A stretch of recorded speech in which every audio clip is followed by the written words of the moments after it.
everyone, welcome to my YouTube channel. I am Shweta, a third year BSc Nursing student in Government Medical College Chalon. So आज की video में हम बात करने वाले हैं हॉस्टल के बारे में।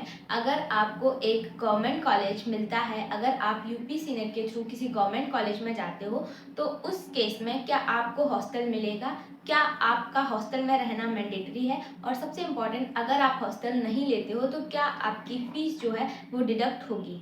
सो स्टार्ट करते हैं।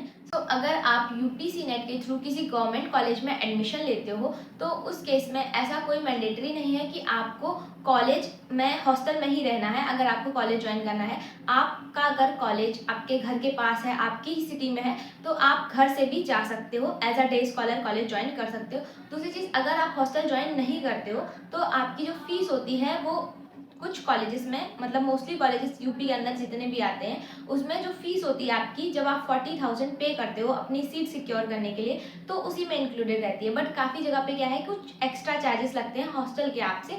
तो अगर आप हॉस्टल ज्वाइन नहीं कर रहे हो तो वो एक्स्ट्रा चार्जेस नहीं लगेंगे, बट जो आप 40,000 पे करते हो वो आपको पे करना ही पड़ेगा। जैसे मेरे कॉलेज की मैं बात करूँ तो यहाँ पे हॉस्टल का कोई अलग से चार्ज नहीं लगता। जो हम 40,000 स्टार्टिंग में पे करते हैं वही हमारा एक साल का हॉस्टल फीस होता है। फिर सेकेंड ईयर में जो हमारी फीस लगती है तो उसी में वो इंक्लूडेड रहता है, कोई अलग से हमसे हॉस्टल का चार्ज नहीं लगता है।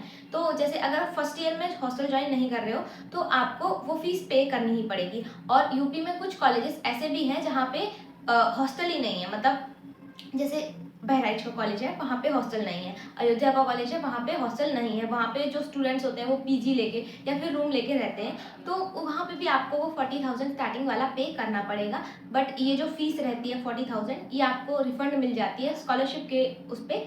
बट ऐसा नहीं है कि आपको पे नहीं करना पड़ेगा अगर आप हॉस्टल नहीं ले रहे हो। तो अगर आप हॉस्टल लोगे फर्स्ट ईयर में तभी भी आपको पे करना पड़ेगा, अगर आप नहीं लोगे तभी भी आपको पे करना पड़ेगा। बट अगर आप हॉस्टल नहीं लेते हो तो उस केस में आपका एक खर्चा बच सकता है, वो है मेस का। क्योंकि जब आप हॉस्टल में रहोगे तो आपको मेस ज्वाइन करनी ही पड़ेगी। अगर आप देखो, बहुत जगह पे मेस नहीं छोड़ने देते हैं, काफ़ी जगह पे ऐसा नहीं रहता है कि आपको मेस से नहीं खाना है, मतलब खाना है नहीं खाना है, वो लोग आपको मतलब छूट दे देते हैं कि आपको खाना है या नहीं खाना है, आपके ऊपर डिपेंड करता है। बट काफ़ी जगह पे फर्स्ट ईयर्स को ये मैंडेटरी करके रखते हैं कि अगर आप हॉस्टल में रह रहे हो तो आपको मेस से खाना पड़ेगा, तो वो चार्ज आपका एक्स्ट्रा हो सकता है अगर आप हॉस्टल में रह रहे हो। तो अगर आप हॉस्टल में नहीं रह रहे हो, अपने घर से ज्वाइन कर रहे हो, तो ये वाला खर्चा आपका बच सकता है। सो आई होप आपका हॉस्टल के रिगार्डिंग जो भी डाउट था वो क्लियर हो गया होगा। इसके अलावा अगर कोई डाउट है तो आप पूछ सकते हो। और हाँ, जैसे मेरे कॉलेज का बहुत सारे लोग पूछ रहे थे, तो यहाँ पे हॉस्टल है, गर्ल्स के लिए भी है, बॉयज़ के लिए भी है, और मेस भी अवेलेबल है। ठीक है, और मेस छोड़ने का है तो फर्स्ट ईयर्स का मुझे कंफर्म नहीं है, बाकी जैसे हम थर्ड ईयर हैं, सेकेंड ईयर है,